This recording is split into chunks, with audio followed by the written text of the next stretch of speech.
گرامی، من امروز ما در خاندان یکی از دوستای جانی ما ظریفجان شادیف حضور داریم. ظریفجان شادیف بسیار هم انسان بزرگ هستند. ما را به همین شهر یراسلا برای گذراندن توی سنتی نبیره دعوت کردن. ما آمدیم، شادیف رو خرسندی کرده ایستادیم.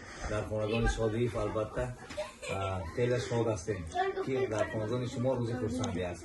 الهی همین نبیره ها کلان شوند، خدا عمرشان را دراز کند. توی دامادیشان را می‌ذارم الهی همه ما اشتراک کنیم، از صف ما یگان کس کم نشود.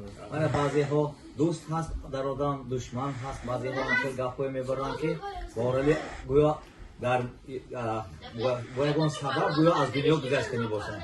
این سخن‌های دشمن البته همه دشمن دارند و این چیزا دقت نشود کار. من یک شعر ایجاد کرده بود، شعر خلقی است.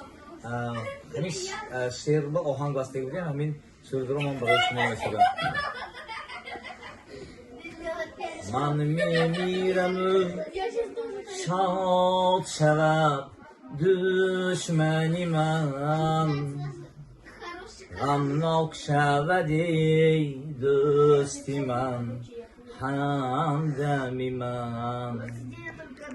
من میمیرم از مردنم شاد مشو، نی دوستی من ماند نه دشمنی من شیشته بودم که پیری 100 سال گذشت، با 100 علم ناله و یک زار گذشت.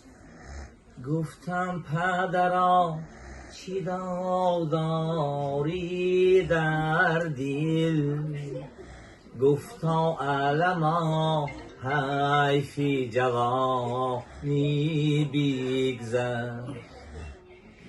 من میمیرم دوستان مرا یاد کنی، تابوتی مرا از چوبیشم شاد کنی، شمشاد شکند از آهن پولاد کنی، شمشاد شکند از آهن پولاد کنی، بر خاکی خنک مانید فریاد کنی، بر خاکی خنک مانید فریاد کنی. بهترین